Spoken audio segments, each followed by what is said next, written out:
Good morning, everybody. It's Loopy Project Guy here in the hill country of Texas, talking about the next step in our off-grid cabin.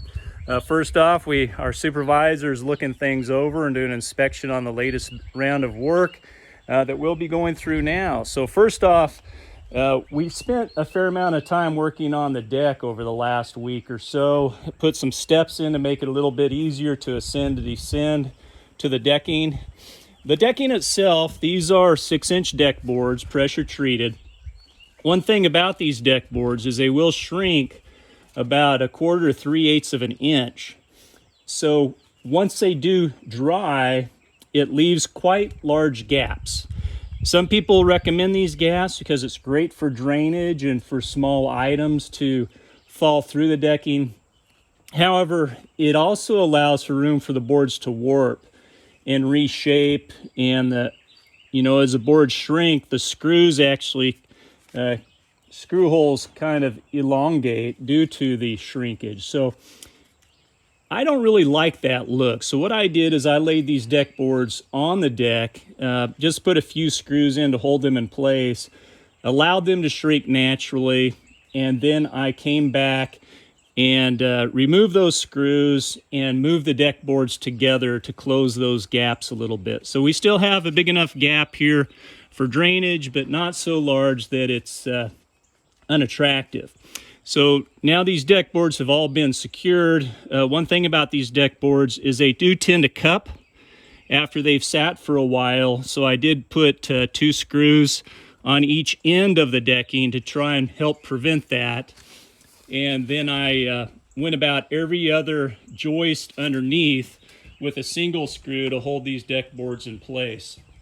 Next thing I worked on is a railing. You can see we've gone with an attractive railing here, a bit industrial looking, but also provides a bit of protection and prevents litter and small kids and other things from falling over the side.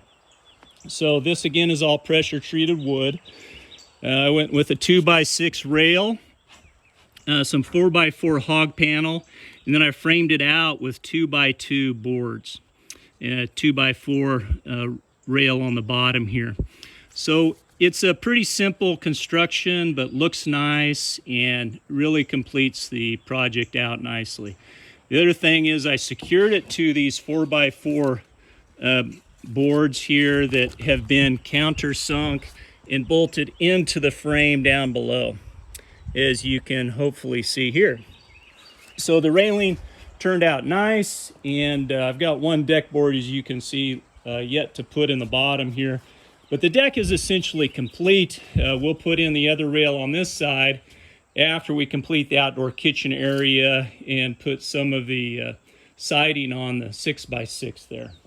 So this is what the view will end up looking like. We did go with a quite low railing, so it didn't inhibit the view of our natural setting here on the river.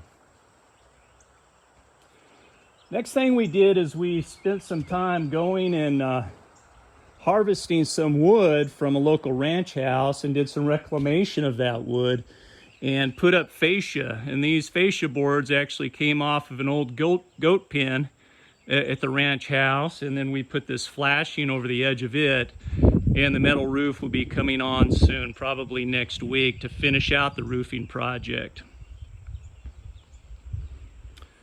Okay, we did go ahead and finish a little bit more framing, and that we put in the wall between the bathroom and the utility room, and have the wall here framing out the shower, separating the area of the shower from the toilet. Of course, I ordered this shower basin ahead of time.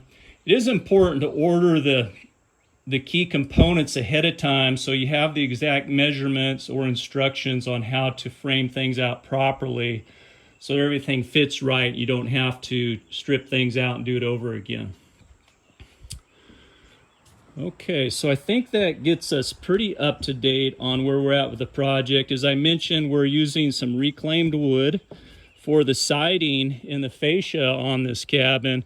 And you can see we started putting in some of this reclaimed wood from the goat shed. And it looks quite nice. I really like the authentic, rich look of this, and we'll have a fun story for the cabin once it is complete, maintaining some of the history of this area. But you can see these boards actually have a lap edge on them, which is very nice for keeping the rain from being able to get behind the boards, and keeps it running down the face of the board.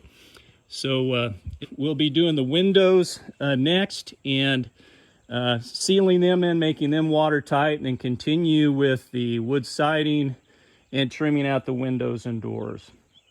One thing when you get to this point of the project is to be thinking about what do you need to install outside. In our case, we will have a few electrical boxes over here for different components outside, as well as a mini split unit that sits outside. And so we'll want to put those utility boxes in place, so when we put the siding in, we can trim around those electrical boxes and make sure it looks nice and finished and clean. So we'll be working on drying in the building over the next week. Then we'll look to paint the building and get the outside just right. And then we'll move on inside to start the finish out of the inside, which takes a little bit longer, getting into the inside trim, the plumbing, the utilities, electrical, etc. But I think that's all we have for this time, folks. We sure hope you enjoyed this video. And until I see you again, this is a Loopy Project guy saying, have a great day. God bless.